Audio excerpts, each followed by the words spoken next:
আল্লাহ রাব্বুল আলামিন কুরআনে কারীমের মধ্যে বলেন, ইন্নাল মুনাফিকিনা ফিদ দারকিল আসফালি মিনান নার। আল্লাহ বলেন, যারা মুনাফিক হবে, যারা মুনাফিক অবস্থায় মৃত্যুবরণ করবে, তাদের ঠিকানা হইল একেবারে জাহান্নামের শেষ তলায়। কোথায় বলেন?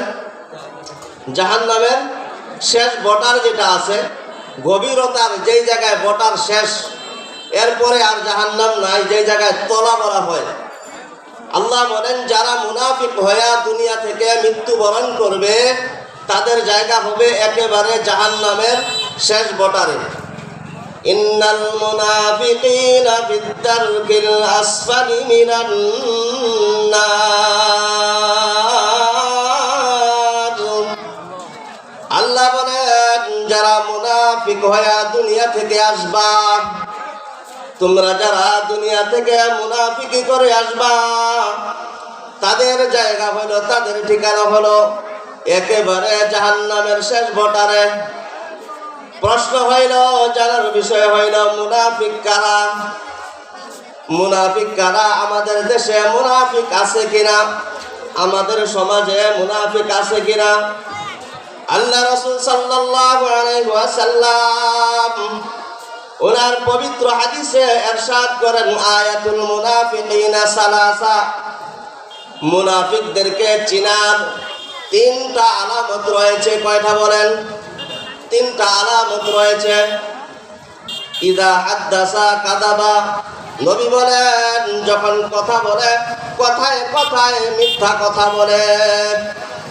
এই শ্রেণীর মানুষ আমাদের সমাজে আছে কিনা? আজকে থেকে আমরা সচেতন হয়ে থাকব, দেখব কারা কারা মুনাফিক, কাদের মাঝে মুনাফিকের চিহ্ন আলামত পাওয়া যায়।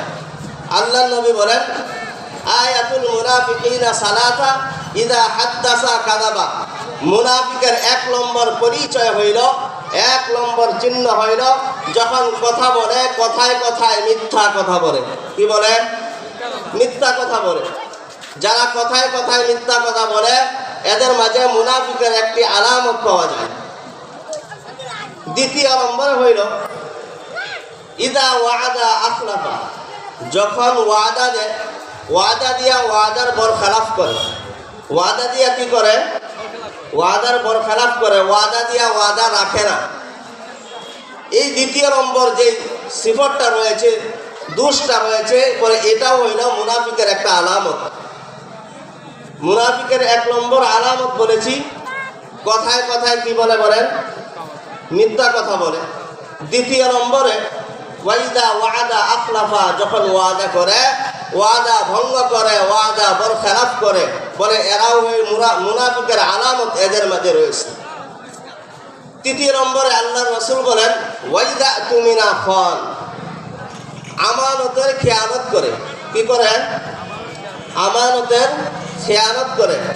আল্লাহর রাসূল বলেন, এই তিনটা বিষয় যাদের মাঝে রয়েছে, তোমরা বুঝে নিতে পারবা এরা হইল মুনাফিক। এক নম্বর কি মুনাফিকের চিহ্ন? এক নম্বর মুনাফিককে চিনার আলামত হইল, যখন কথা বলে কথায় কথায় মিথ্যা কথা বলে। কি বলে? আমরা তো বলি না। কি বলেন? আমাদের সমাজে এমন মানুষ নাই? আমাদের পঞ্চগড়ে এমন মানুষ আছে যে কথায় কথায় মিথ্যা কথা বলে? সুতরাং আমাদেরকে এই মুনাফিকের আলামত থেকে বেঁচে থাকতে হবে। তাহলে এক নম্বর আলামত হইল, কথা বললে কথায় কথায় মিথ্যা কথা বলে। দ্বিতীয় নম্বর আলামত হইল, ওয়াইদা ওয়াদা আখলাফা। যখন ওয়াদা দেয়, ওয়াদা দিয়া ওয়াদা রাখে না। ডাইরেক্ট কথা হইল, কথা দিয়া কথা রাখে না। কথা দিয়া কথা রাখে না। তৃতীয় নম্বর, ওয়াইদা তুমিনা খান। আমানতের খেয়ানত করে। আমানতের কি করে? খেয়ানত করে। এবার জানার বিষয় হইল, জাহান্নামের গভীরতা কতটুকু? জাহান্নামের গভীরতা কতটুকু? নবী করিম সাল্লাল্লাহু আলাইহি ওয়াসাল্লাম হাদিস শরীফের মধ্যে এসেছে, নবী করিম সাল্লাল্লাহু আলাইহি ওয়াসাল্লাম একদিন এরকম সাহাবায়ে কেরামকে নিয়ে আলোচনা করতেছেন। মসজিদে নববীর মাঝে সাহাবায়ে কেরামকে নিয়ে নবীজি আলোচনা করেন। আলোচনা চলতেছে, হঠাৎ একটি বিকট আওয়াজ হয়। সাহাবায়ে কেরাম যারা ছিল সবাই ভয় পাওয়া গেছে, না জানি ভূমিকম্প হইল, মনে হয় দুনিয়াটা কিয়ামত হয়ে যাবে, আর দুনিয়া থাকবে না, দুনিয়া ধ্বংস হয়ে যাবে। এত বিকট এক আওয়াজ হয়ে যায়। সাহাবায়ে কেরাম ভয় পায়। রাসূল করিম সাল্লাল্লাহু আলাইহি ওয়াসাল্লাম জিজ্ঞাসা করেন, ও আমার সাহাবীরা রে, একটু পূর্বে একটা আওয়াজ হয়েছে, তোমরা শুনেছো কিনা? সাহাবায়ে কেরাম বলেন, ইয়া রাসূলুল্লাহ, এত বিকট আওয়াজ আমরা শুনেছি যা ইতিপূর্বে আর কখনো শুনি নাই। নবীজি সাহাবায়ে কেরামকে প্রশ্ন করেন, ও আমার সাহাবীরা রে, তোমরা কি জানো এটা কিসের আওয়াজ হয়েছে? সাহাবীরা বলেন, ওয়াল্লাহু আ'লাম বিমুরাদিহি, আল্লাহ তাআলাই ভালো জানে, আল্লাহর নবী ভালো জানে, আমরা জানি না। রাসূল করিম সাল্লাল্লাহু আলাইহি ওয়াসাল্লাম বলেন, আমিও জানতাম না।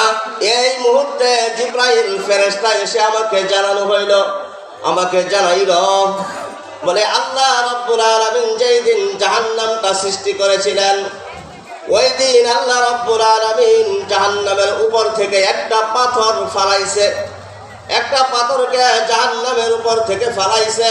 আর ওই পাথরটা যাইতে যাইতে যাইতে আজকে আমি শেষ নবী বিশ্ব নবীর যুগে জাহান্নামের তলায় গিয়া পাথরটা ঠেকলো। জাহান্নামের গভীরতা কতটুকু বুঝে আসছেনি? জাহান্নামের গভীরতা কত বেশি। আল্লাহ মানুষ বানানোর পূর্বে, দুনিয়া বানানোর পূর্বে জান্নাত জাহান্নাম বানাইছে। ওই সময় আল্লাহ রাব্বুল আলামিন জাহান্নামের উপর থেকে পাথরটা ছাড়ছে।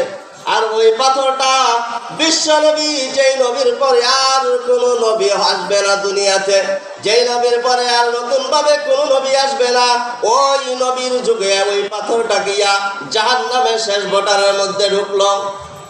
সাহাবায়ে কেরাম প্রশ্ন করেন, ইয়া রাসূলুল্লাহ, মনে হয় পাথরটা খুব ছোট্ট ছিল, পাথরের আকৃতি মনে হয় খুব ছোট ছিল, যার কারণে পাথরটা জাহান্নামের তলায় গিয়া পৌঁছতে এতদিন সময় লেগেছে।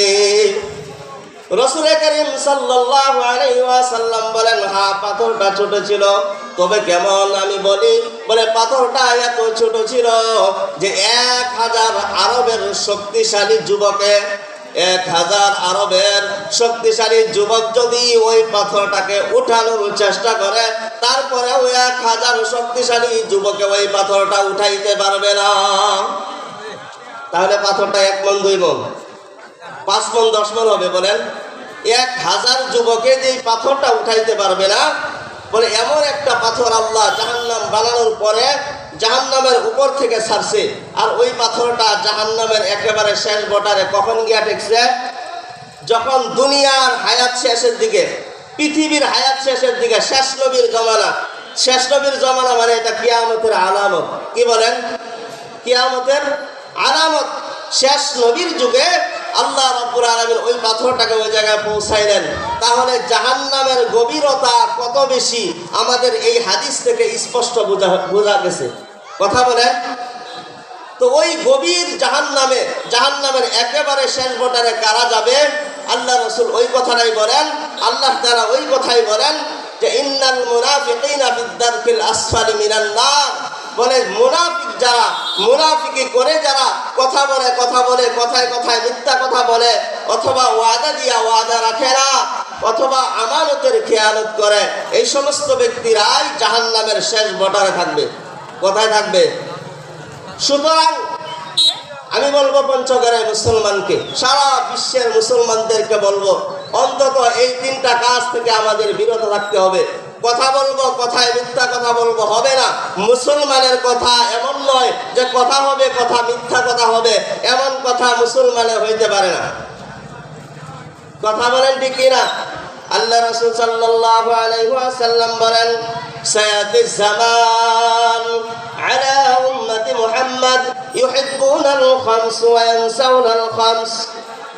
আল্লাহর নবী বলেন, কিয়ামতের পূর্বে এমন এক যুগ, এমন এক জামানা চলে আসবে, কিয়ামতের পূর্বে 2025 সাল, 24 সাল, 25 সাল, 30 সাল, 50 সাল, কিয়ামতের আগ পর্যন্ত এমন এক যুগ চলে আসবে যেই যুগের মধ্যে 5টা জিনিসকে মহাব্বত করার প্রয়োজন ছিল, এমন 5টা জিনিসকে তারা মহাব্বত করবে না, বরং যেই 5টা জিনিসকে ভুলে যাওয়ার দরকার ছিল ওই 5টা জিনিসকে তারা মহাব্বত করবে। কি? আল্লাহ রাসূল বলেন আয়াতুল মুনাফিকিন, আল্লাহ রাসূল বলেন সায়াতিজ জামান আলা উম্মতি মুহাম্মাদ ইউহিব্বুনাল খামস ওয়া ইয়ানসাউনাল খামস। এক নম্বরে আল্লাহর নবী বলেন ইউহিব্বুনাদ দুনিয়া ওয়া ইয়ানসাউনাল আখিরাহ। আল্লাহর নবী এক নম্বরে বলেন কিয়ামতের পূর্বে এমন এক সময় চলে আসবে যে সময় আমার উম্মতেরা ইউহিব্বুনাদ দুনিয়া ওয়া ইয়ানসাউনাল আখিরাহ, তারা দুনিয়াকে ভালোবাসবে, আখিরাতকে ভুলে যাবে। বলেন বর্তমান জমানায় কি চলতেছে? বর্তমান যুগের মানুষদের কি অবস্থা? তারা দুনিয়াকে ভালোবাসতেছে, আখিরাতকে ভুলে গেছে। আখিরাত যে একটা রয়েছে, আখিরাত যে আমার জন্য রয়েছে, আমার সুখের ঠিকানা আখিরাতে, ওই কথা কয়জনে বুঝে? কথা বলেন ঠিক কিনা? বেশিরভাগ দেখা যায় দুনিয়া নিয়া পাগল। কথা বলেন না কেন? দুনিয়া নিয়া পাগল। এটা আল্লাহর নবী বলেন যে ইউহিব্বুনাদ দুনিয়া ওয়া ইয়ানসাউনাল আখিরাহ, তারা দুনিয়াকে ভালোবাসবে, আখিরাতকে ভুলে যাবে। দ্বিতীয় নম্বরে আল্লাহর রাসূল বলেন ইউহিব্বুনাল মাল ওয়া ইয়ানসাউনাল হিসাব। আল্লাহর নবী বলেন কিয়ামতের পূর্বে এমন এক যুগ চলে আসবে যে যুগের মানুষেরা ইউহিব্বুনাল মাল, মালকে ভালোবাসবে, সম্পদকে ভালোবাসবে, ওয়া ইয়ানসাউনাল হিসাব। কিয়ামতের ময়দানে আল্লাহর সামনে দণ্ডায়মান হতে হবে, আল্লাহর সামনে হিসাব দিতে হবে। হে দিনদার মুসলমান ভাই, কেমনে কামাই করলা, কেমনে খরচ করলা, কত টাকা তোমার জীবনে কামাই করলা, কত টাকা তোমার জীবনে খরচ করলা, কি পন্থায় কামাই করলা, কি পন্থায় তুমি খরচ করলা। কিয়ামতের ময়দানে আল্লাহ রাব্বুল আলামিনের সামনে দণ্ডায়মান হইয়া আপনাকে আমাকে দুনিয়ার প্রত্যেকটা মানুষকে তার হিসাব দিতে হবে। কথা বলেন ঠিক কিনা? এই কথাই বলেন আল্লাহর রাসূল কিয়ামতের পূর্বে এমন এক যুগ জামানা চলে আসবে যারা ইউহিব্বুনাল মাল ওয়া ইয়ানসাউনাল হিসাব, যারা মাল জমা করাকে ভালোবাসবে, ওয়া ইয়ানসাউনাল হিসাব, কিন্তু হিসাব দিতে হবে এই কথা তারা হিসাবে রাখবে না, মাথায় রাখবে না, শুধু কামাই করে যাব, হালাল হইলেও কামাই করব, হারাম হইলেও কামাই করব। এমন জামানা চলতেছে কিনা? কথায় কথা মনে পড়ে যায় একটা কথা, ছোট্ট একটা দৃষ্টান্ত দিই। একজন ব্যক্তি সে অসুস্থ হয়েছে। আমাদের জমানায় অনেকে অসুস্থ হয় কিনা? তো সে অসুস্থ হয়ে গেছে, তো তার ডাক্তারে মেডিকেল থেকে বলে দিছে রক্ত লাগবে 3 ব্যাগ। কয় ব্যাগ? 3 ব্যাগ রক্ত লাগবে। আমার কথা বোঝার চেষ্টা করবেন। 3 ব্যাগ রক্ত লাগবে। ডাক্তার সাহেব মেডিকেল থেকে বলে দিছে 3 ব্যাগ রক্ত লাগবে। রক্তের গ্রুপটা এমন হয়েছে যে 3 ব্যাগ রক্ত কারো কাছেই পাওয়া যাচ্ছে না। রক্তের গ্রুপটা কারোর সাথে মিলতেছে না। তো খুঁজতে কাউকে পাওয়া যায় না। হঠাৎ করে একজন খবর দিল অমুক এলাকায় একজন ব্যক্তি আছে, তার রক্তের গ্রুপ হইল এই, তার সাথে রক্তের গ্রুপ মিলে গেছে। এবার যেই ব্যক্তির সাথে রক্তের গ্রুপ মিলে গেছে তার কাছে গেল। তো যার কাছে গেছে সে ছিল ওই এলাকার সবচেয়ে বেশি কৃপণ ব্যক্তি। কি বলেন? সবচেয়ে কৃপণ। তো তার কাছে গেছে, গিয়া বলতেছে ভাই, হ্যাঁ আমার একটা রোগী খুব মারাত্মক অসুস্থ, বলে তার 3 ব্যাগ রক্ত লাগবে, তার রক্তের গ্রুপ এই, আপনারও নাকি রক্তের গ্রুপ হলো এই, তো আমাদেরকে 3 ব্যাগ রক্ত দেন। সে বলতেছে আমি এত কষ্ট করে টাকা পয়সা জমা করি, এত কষ্ট করে আমার অর্থের টাকা দিয়ে আমি খাবার খাই, আমার শরীরে রক্ত বানাই, আর ওই রক্ত আমি তোমাকে দান করব, কখনোই হইতে পারে না। বকিল তো কিপটা, তো হার কিপটা শুনেন নাই? হার কিপটা কেমন কিপটা? বলে হার কিপটা। সে বলতেছে যে না, আমি 3 ব্যাগ রক্ত তো দূরের কথা, 1 ব্যাগ রক্তও দিব না। বলে কেন? বলে 1 ব্যাগ রক্ত যদি দেই আমার শরীর দুর্বল হয়ে যাবে, আমাকে আবার ভালো ভালো জিনিস খাইতে হবে, অনেক টাকা পয়সা খরচ হবে, সুতরাং আমি রক্ত দিতে পারবো না। বলে রক্ত দিবে না, বলে না, বলে তাকে জোর করে ধরা হয়েছে। কয়েকজন মানুষ মিলে তাকে জোর করে ধরে মেডিকেলে নিয়ে গেছে। মেডিকেলে গিয়া তাকে ধরে তার শরীর থেকে 3 ব্যাগ রক্ত নেওয়া হয়েছে। কয় ব্যাগ? 3 ব্যাগ রক্ত জোর করে নেওয়া হয়েছে, কারণ রোগী তো বাঁচাইতে হবে। 3 ব্যাগ রক্ত যখন সে তার কাছ থেকে নেওয়া হয়ে গেল, তখন রোগীর যে কর্তা ছিল, রোগীর মালিক যে ছিল, সে তার পকেট থেকে 3 লক্ষ টাকার একটা চেক দিয়ে দিল। কয় লক্ষ টাকার? 3 লক্ষ টাকার চেক দিল। চেকটা যেই ব্যক্তির কাছে রক্ত নিছে তার হাতে ধরায় দিছে। কয় লক্ষ টাকার? 3 লক্ষ টাকার চেক তার হাতের মধ্যে ধরায় দিছে। তো সে বলতেছে, ভাই কিসের কাগজ দিলেন? বলে, ভাই আপনার কাছে জোর করে 3 ব্যাগ রক্ত নিয়েছি, এই 3 ব্যাগ রক্তর বিনিময় হিসাবে আমি আপনাকে 3 লক্ষ টাকা দান করলাম। সে তো খুশিতে বাগবাগ হয়ে গেছে, কারণ সে তো ছিল কি হারকিপটা, রক্ত দিবে না ভয়ে, যে রক্ত দিলে আবার ওষুধ পানি খাই আমার শরীরে রক্ত জমাইতে হবে, অনেক টাকা পয়সা খরচ হবে। 3 ব্যাগ রক্ত, 3 লক্ষ টাকা, তার মাথা আর ঠিক নাই। সে খুশিতে বলতেছে যে আপনার জয় ব্যাগ বলে চাইলেন, আরো নেন। তো এবার সে বলছে আমাদের আর রক্তের প্রয়োজন নাই। 3 ব্যাগ রক্ত দিছে। বলছে পরবর্তীতে যদি কখনো আপনার রক্ত লাগে, আমার ফোন নাম্বারটা আপনাকে দিয়া দিলাম, আমাকে ফোন দিবেন। যখনই ফোন দিবেন, যেই জায়গা থেকে ফোন দিবেন আমি চলে আসবো, সমস্যা নেই। তো ফোন নাম্বার দিয়া 3 লক্ষ টাকার চেক নিয়ে চলে গেছে। এই ব্যক্তির রোগী সুস্থ হয়ে গেছে। সুস্থ হওয়ার পরে আবার 2 বছর পরে আবার ওই ব্যক্তি, ওই রোগী আবার অসুস্থ হয়ে গেছে। এবার ডাক্তারে বলতেছে আবার রক্ত লাগবে। বলে 2 ব্যাগ রক্ত লাগবে, তাড়াতাড়ি জোগাড় করেন, রক্ত তো কোথাও পাওয়া যায় না, কি করবে? আবার ওই ব্যক্তিকে ফোন দিছে, ভাই আমার 2 ব্যাগ রক্ত লাগবে। ফোন রিসিভ করে বলে, কে আপনি? বলে, আমি ওই ব্যক্তি যে আপনাকে 3 লক্ষ টাকার চেক দিয়েছিলাম।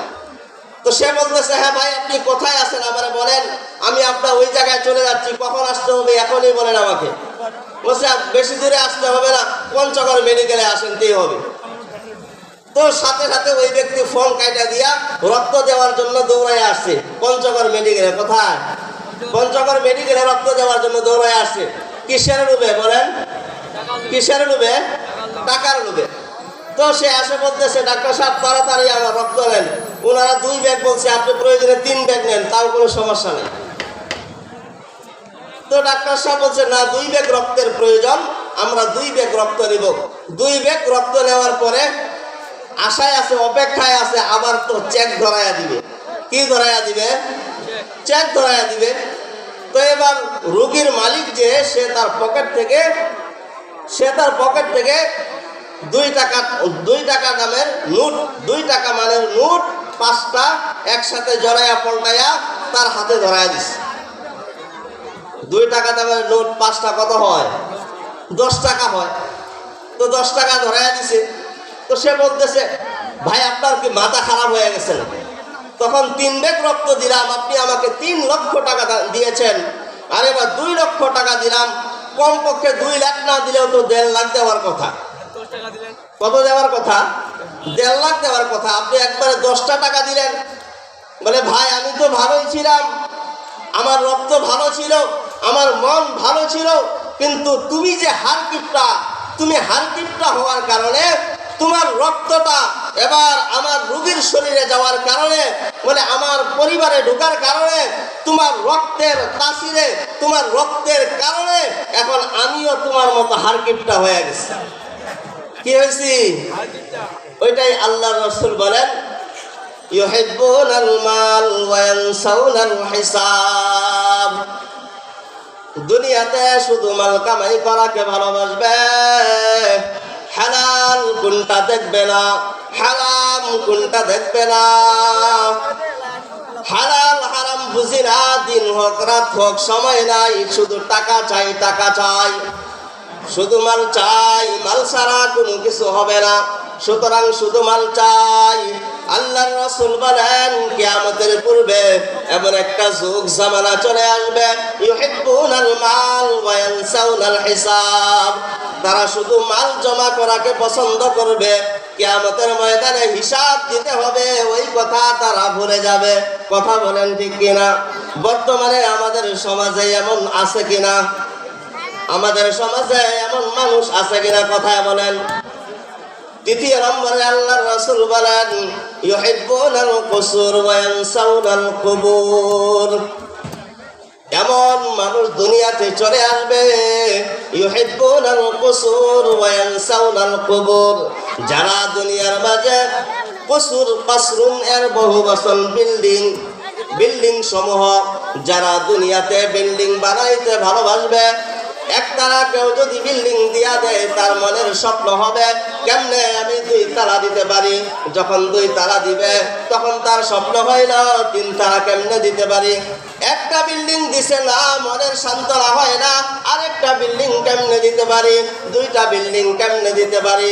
একটা ফ্ল্যাট হয়েছে তো মনের আশা আরেকটা ফ্ল্যাট যদি হয়ে যায়, একটা ফ্ল্যাট আমার যতন পুকুরিতে হয়েছে, একটা ফ্ল্যাট আমার পঞ্চগড়ে হয়ে যাক, একটা ফ্ল্যাট পঞ্চগড়ে হয়েছে তো একটা ফ্ল্যাট যেন আমার ঢাকা শহরে হয়ে যায়। কি বলেন? বর্তমান যুগের অবস্থা এরকম কিনা?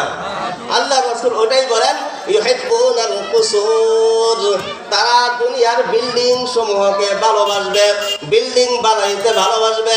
ওয়া ইয়ানসাউনাল কুবুর, কবরের কথা তারা ভুলে যাবে।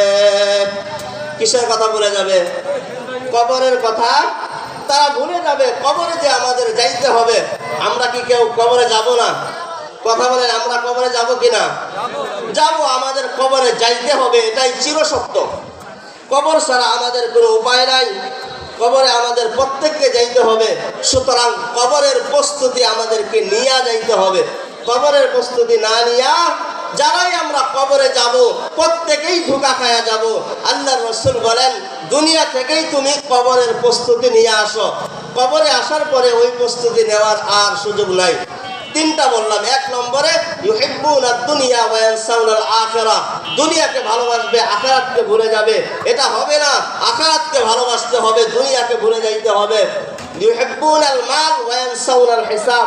2 নম্বরে আল্লাহর রাসূল বলেন, শুধু মালকে ভালোবাসবে, কিয়ামতের ময়দানে আল্লাহর সামনে হিসাব দিতে হবে, এই কথা ভুলে যাবে। তা হবে না, বরং দুনিয়াতে হালালভাবে কামাই করতে হবে, আবার আল্লাহর সামনে হিসাব দিতে হবে, এই কথাটা মাথায় রাখতে হবে। 3 নম্বর, ইউহিব্বুনাল কুসুর ওয়া ইয়ানসাউনাল কুবুর, শুধু বিল্ডিংকে ভালোবাসবা, কবরের কথা ভুলে যাবা, এমন হইলে চলবে না। আল্লাহর রাসূল বলেন যে তুমি সতর্ক হয়ে দুনিয়া থেকে আসো। তোমাকে সময় একটাই দেওয়া হয়েছে, তোমার জীবনের যে সময়টা, এই সময়টাই দেওয়া হয়েছে। আর দ্বিতীয়বার তোমাকে কবর থেকে উঠে আসার মতো সুযোগ দেওয়া হবে না। আশরাফ আলী থানভী রহমতুল্লাহ আলাইহি ছোট্ট একটা ঘটনা নিয়ে এসেছেন। অল্প সময়ে আমি এটা বোঝানোর চেষ্টা করব। দুনিয়ার জীবনে যারা আমরা দুনিয়ার হায়াতটাকে কাজে লাগাবো না, তারা আমরা কত বড় ভুল পথে আছি। দৃষ্টান্ত স্বরূপ ইলিয়াস হযরতজি আশরাফ আলী থানভী রহমতুল্লাহ আলাইহি ওনার মালফুজাতে ঘটনাটা নিয়ে আসেন। সংক্ষেপে বোঝার চেষ্টা করি আমরা সবাই। আশরাফ আলী থানভী রহমতুল্লাহ আলাইহি বর্ণনা করেন যে এক যুগের এক বাদশা ছিল। তো ওই বাদশা এলাকার সবাইকে দাওয়াত দিছে, এলাকার সবাইকে, তার দেশের সকল মানুষকে দাওয়াত দিছে। দাওয়াত দিয়া বলতেছে, বলে ভাই সবাই আমার এখানে আসেন। সবাই আসলো, আসার পরে খাওয়া দাওয়া করলো।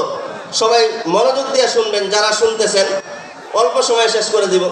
তো সবাই যখন আসলো, খাওয়া দাওয়া হইল, বাদশা মহোদয় এবার বলেন, তোমাদের মাঝে কে এমন আছো যে আমার সিংহাসনে বসে 1 বছর বাদশাহী করবা? 1 বছর বাদশাহী করবা, কিন্তু একটা শর্ত, 1 বছর যেই দিন পূর্ণ হয়ে যাবে ওই দিন আমি কি তোমাকে আফ্রিকার জঙ্গলে ফেলাইয়া দিব। কোথায়? আফ্রিকার জঙ্গলে। বুঝে থাকলে বলেন, আফ্রিকার জঙ্গলে কি আছে? এত বড় বড় হিংস্র প্রাণী রয়েছে যে হিংস্র প্রাণীগুলা আপনাকে আমাকে আফ্রিকার জঙ্গলে ফেলাইয়া দেওয়া মাত্রই 1 মিনিট সময় জীবিত রাখবে না, চিনে ফারে খায়া শেষ করে দিবে। কথা বলেন ঠিক কিনা? বাদশা ঘোষণা করলেন, তোমাদের মাঝে কেমন আছো আমার সিংহাসনে বসে 1 বছর বাদশাহী করবা, যেই দিন বছর পূর্ণ হয়ে যাবে তোমাকে আফ্রিকার জঙ্গলে ফালাইয়া দিব। তো একজন ব্যক্তি বলেন, হ্যাঁ, জীবনে তো কোনোদিন বাদশা হইতে পারবো না, অন্তত 1 বছর বাদশাহী করি। তো একজন ব্যক্তি আসলো, শর্ত অনুযায়ী তাকে দিয়া দিল, সে 1 বছর বাদশাহী করলো।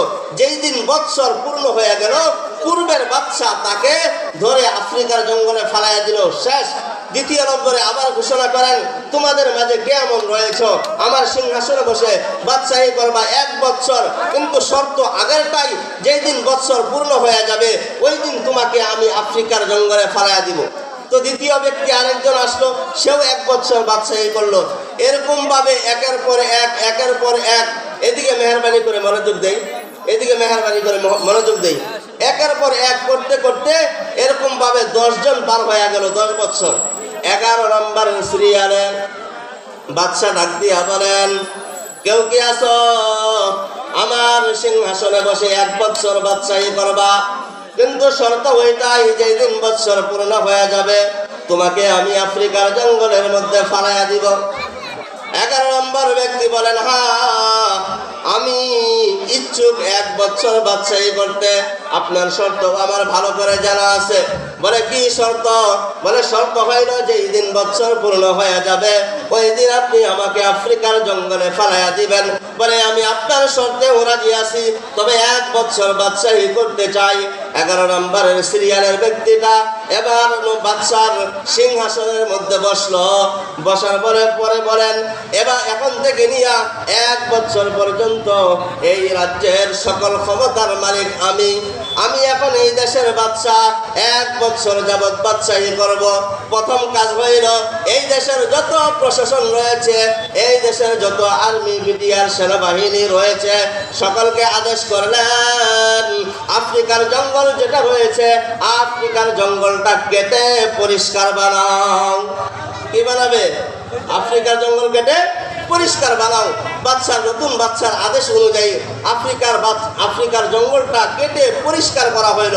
এবার দ্বিতীয়বার আবার আদেশ করেন, বলে আফ্রিকার জঙ্গলে আমি যেই তাজমহলের মধ্যে বসে আছি, এমন তাজমহল নয়, এর চেয়ে 1000 গুণ সুন্দর একটা তাজমহল বানাও। নতুন বাদশার আদেশ অনুযায়ী আফ্রিকার জঙ্গলে যেই তাজমহলে বসেছিলেন তার চেয়ে অনেক সুন্দর একটা তাজমহল বানাইল। বলে ওই তাজমহলের মধ্যে বলে যত ধরনের সৌন্দর্য লাগে সবকিছু দিয়া দাও। বলে সব দিয়ে দেওয়া হইল। আফ্রিকার জঙ্গলটাকে ফুলে আর ফলে ভর্তি করে দাও। আফ্রিকার জঙ্গলটা ফুলে ফলে ভর্তি করে দেওয়া হইল। বলে ওই আফ্রিকার জঙ্গলের তাজমহলের মধ্যে শত শত বৎসর, হাজার বৎসর ভোগ বিলাস করার জন্য যা কিছু লাগে সব কিছু ঢোকাও। বলে আফ্রিকার জঙ্গলের মাঝে সব কিছু ঢোকানো হয়ে গেল। বৎসর পূর্ণ হয়ে গেল। পূর্বের বাদশা শর্ত অনুযায়ী এবার আবার সিংহাসনে আসলো। আসে বলেন, হ্যাঁ বাদশা মহোদয়, আপনার মেয়াদ ছিল 1 বৎসর।